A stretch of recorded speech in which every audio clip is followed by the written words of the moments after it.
Ay, wala pa akong mga content. Ano kayang ma-content ngayong araw na ito? Wala pa akong makitang magandang pang-content eh. Well, Scoopy! Wow, Scoopy oh. Ganda ng Scoopy. Napakatagal na ng Scoopy, no? Yung forma kasi niya, ano eh, hindi naluluma ba ang forma niya. Kasi yung Scoopy, parang ano yan eh, yung retro na ang style, retro style ang kanyang pagka-scooter. Ano yan Honda. Then, sa Honda rin na yung ano, CB 650. Honda rin yun, di ba? Yung nakita natin nung isang araw, di ba? Di ba ang ganda nun? Yung naka-e-clutch. Ganda na po nun eh. Ano siya, Neo Retro ang tawag nila. Kasi yung itsurang luma na dinagdagan ng mga modern technologies and gadgets. Yan. Meron pang iba pang ano eh, mga Neo Retro na motor. Kagaya ng Raiden, kagaya nung Husqvarna, yung Smart Pilen at saka yung Bart Pilen ba yun? At Smart Pilen yun, di ba? Mga Neo Retro motor ang style. Pero alam nyo, sila yung mga naked version ng Neo Retro. And sa ngayon, merong isang brand ng motor na naglabas naman ng Neo Retro in a sports category. Yan, di ba? Ang ganda, muntang interesting, di ba? Kasi halos lahat ng mga naglabas ng Neo Retro is mga naked motorcycle, ng naked bike, di ba? Dating. Pero itong isa na to is parang racing mode. Yan, naka-race mode ka nga. Yan. So, alam mo to ba to? Well, sa tingin ko, alam nyo na ito eh. Kasi napakasikat na ng motor na ito eh. Well, ito yung tinatawag na CF Moto 500 SR. Boom!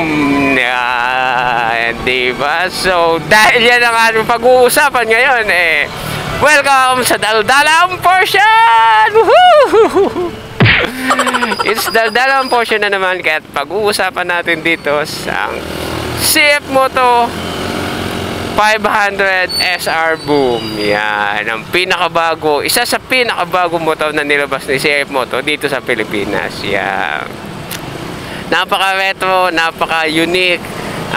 As in, kagulat-gulat talaga. Boom na boom talaga. Bagay na bagay yung pangalan niya sa kanya, di ba? Boom. Yan. So, ano mayroon ba itong motor na ito? At bakit kailangan nating usisahin at kailangan nating abangan? So, unahin natin ang kanyang makina. Yan. 499cc engine na inline 4, fuel inject, and meron tong slipper clutch.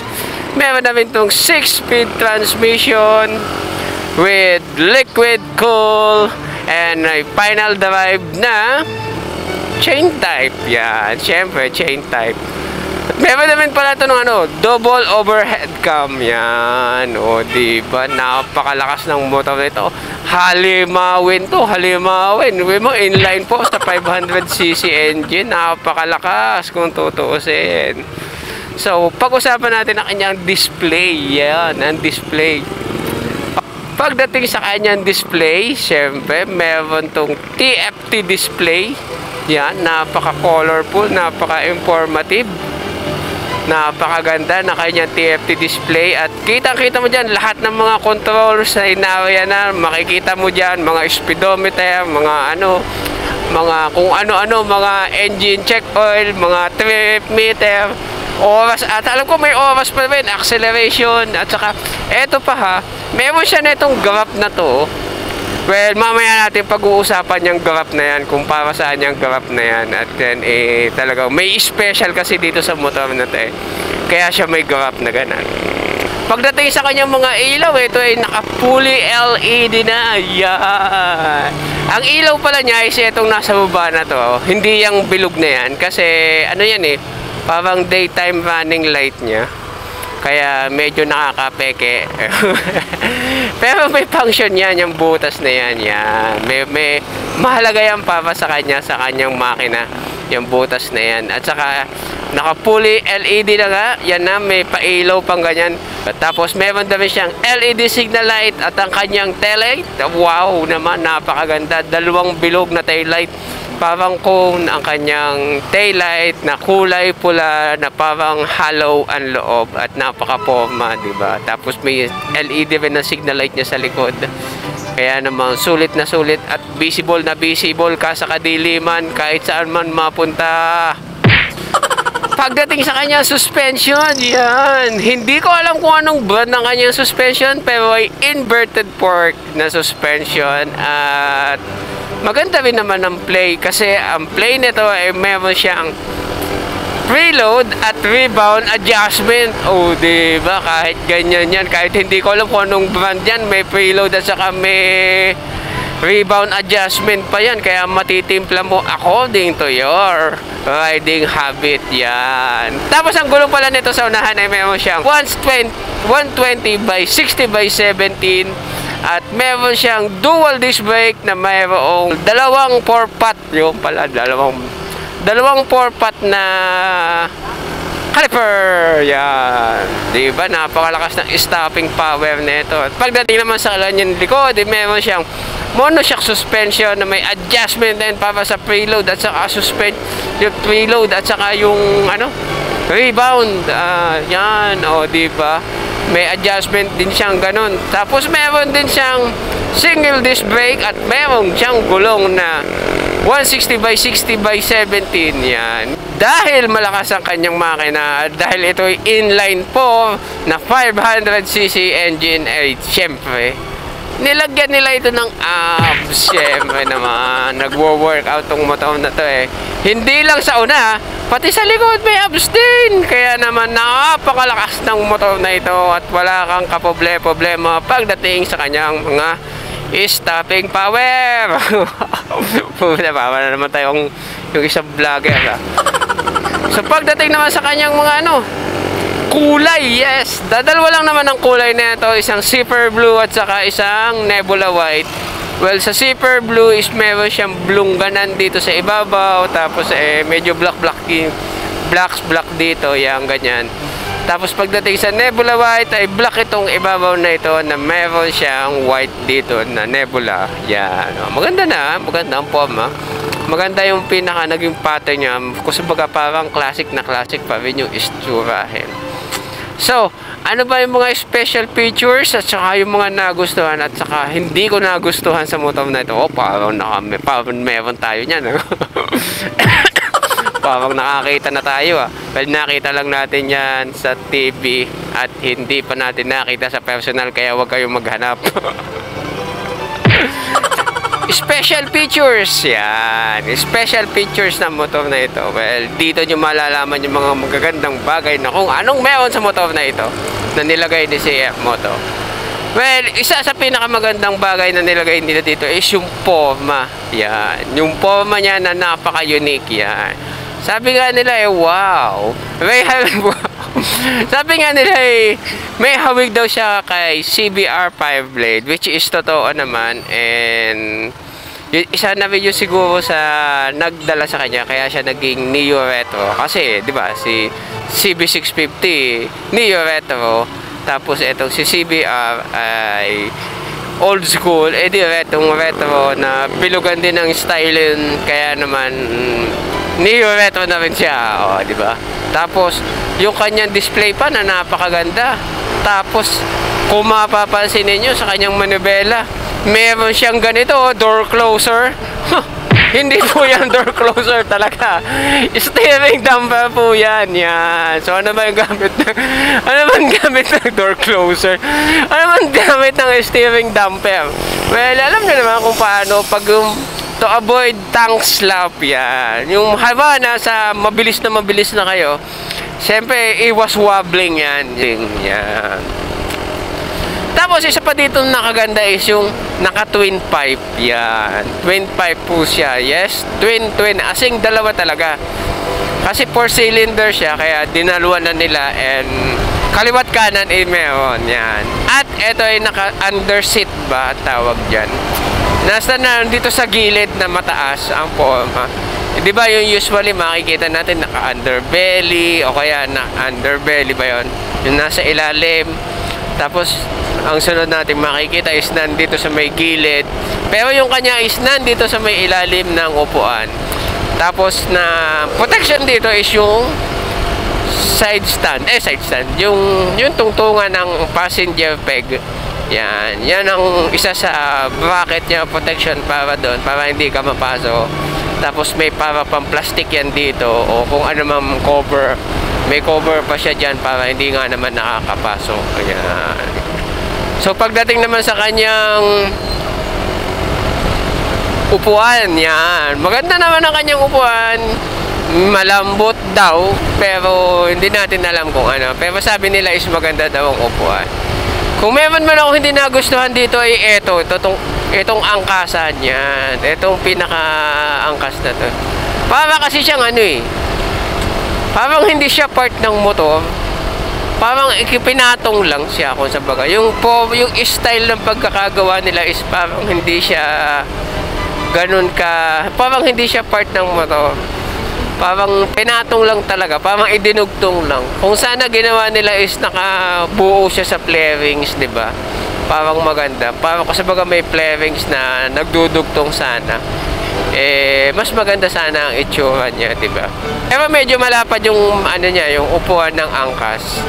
At saka sobra kataas ng upuan ng angkas. Kaya kung may angkas ka, malamang mababangga ang kanyang dibdib sa iyong ulo. Sa helmet mo. Kung malaki yung dede ng angkas mo, malamang yung dede ang babangga sa helmet mo. Hindi sa likod mo babangga. Kaya asahan nyo na yan na ganyan na mangyayari. Kung may angkas kayong babae na malaki ang dede, edi bangga ang kanyang dede sa helmet ninyo at hindi sa likod ninyo. Lugi ka ngayon. Huwag kang magpepepeno. Naka-abs yan. So, next pa natin pag-uusapan ay ito. Yung Ram Air na yan. Yan. Ano ba yung Ram Air? Yan po yan, yung bilog na yan. Ang function po ng Ram Air is additional support siya para sa cooling system niya. Although liquid cool na siya, is meron pa siya nung Ram Air na yung tinatawag. Yun ang pagkakaintindi ko ha, sa Ram Air. And maganda yung pagkakalagay nila ng Ram Air na yan. Hindi siya halatang parang kung ano. Pero alam nyo ba na meron bang isa pang motor na naglagay ng Ram Air? Kawasaki yun eh. Kawasaki Ninja. Well, hindi ko alam kung anong model ng Kawasaki na yun. Pero Kawasaki siya.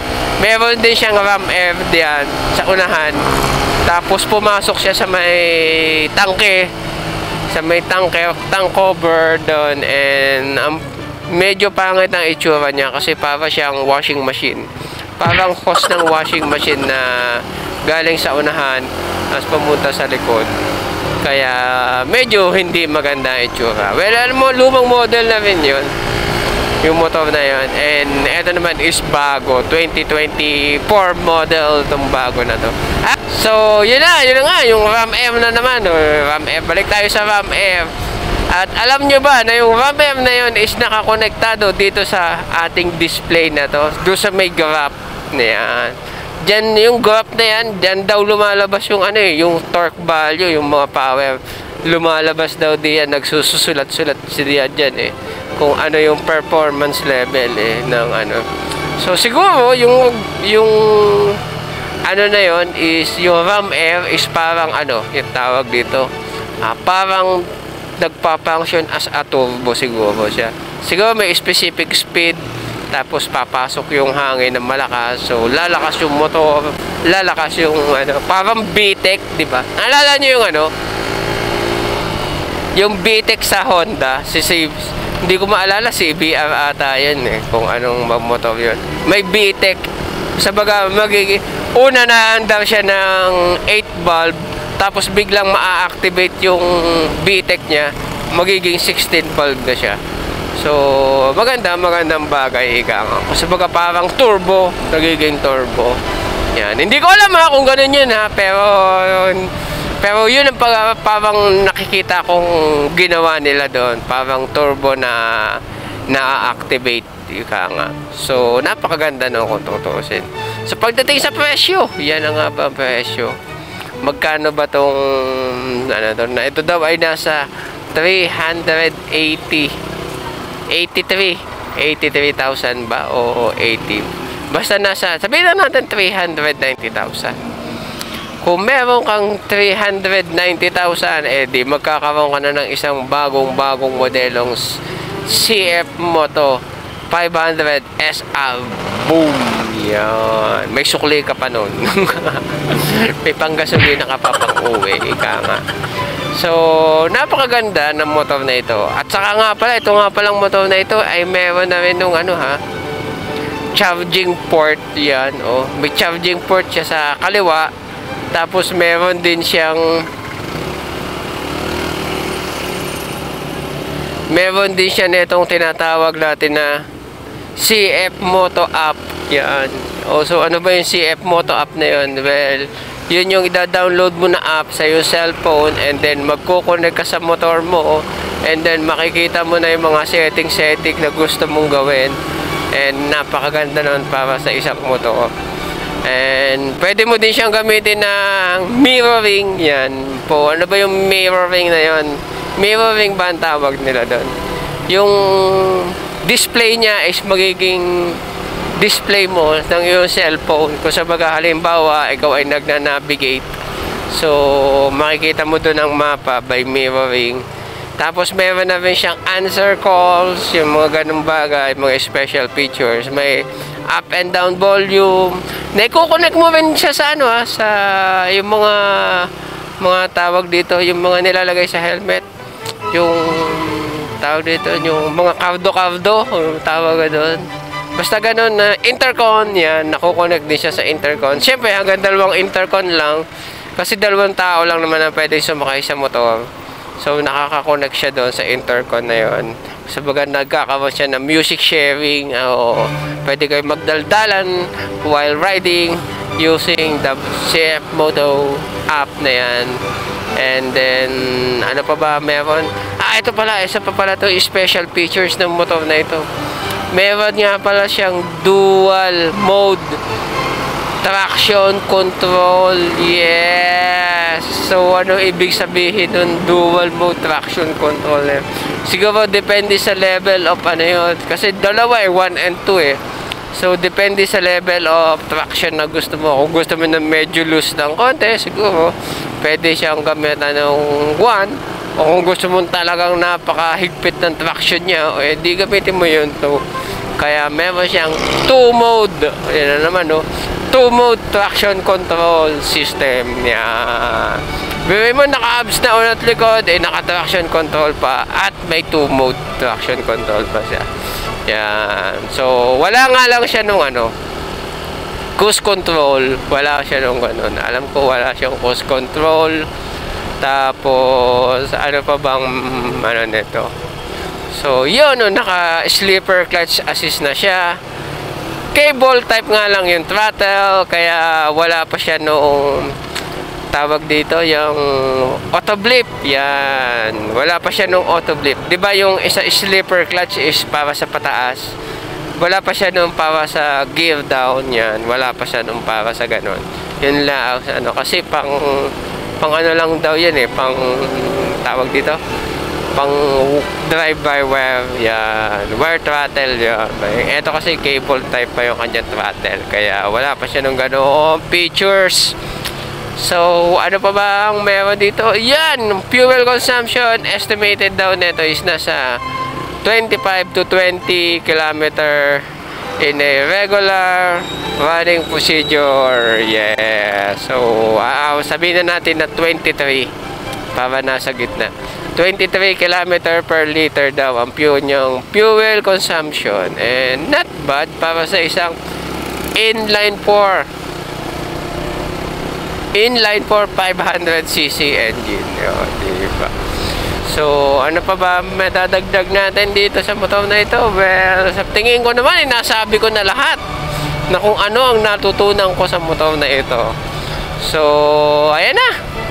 Ang bagong CF Moto 500 500 SR Boom.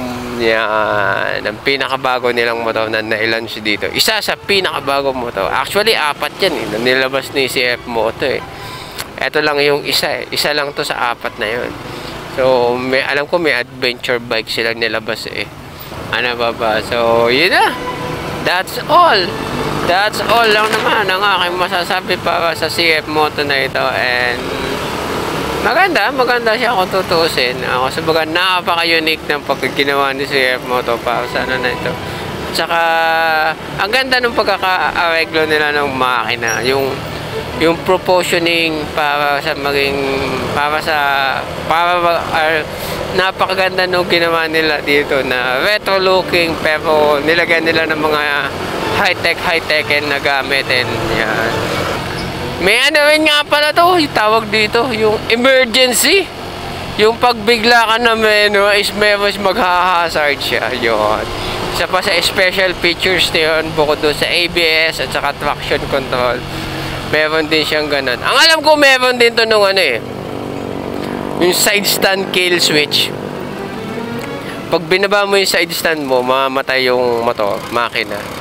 So, isa na rin yung sa alam ko ha, yun ang pagkakaintinding ko ha, na special features na meron siya nung ganun. So, maganda na yun sa ginawa nila, special features nitong si CF Moto na ito. And ano pa ba may dadagdag natin eh. So, wala na akong alam pa na may dadagdag. So, yan na, that's all na masasabi ko para sa motor na ito. And tingin ko naman ay nasabi ko na lahat. Yung traction control, yung emergency na yan na bagong-bago. Tapos kung ano pa, mga preload adjustment para nga itong pangkarera talaga. At actually maganda na yung tunog ng tambutso niya eh, yung stock pipe niya. Kasi pa medyo loud ng kaunti eh. Kasi naka twin pipe kasi kaya medyo loud. Kaya iba-iba na yung tunog niya. Medyo malakas na ng kaunti kung tutuusin talaga. So, yan na ho.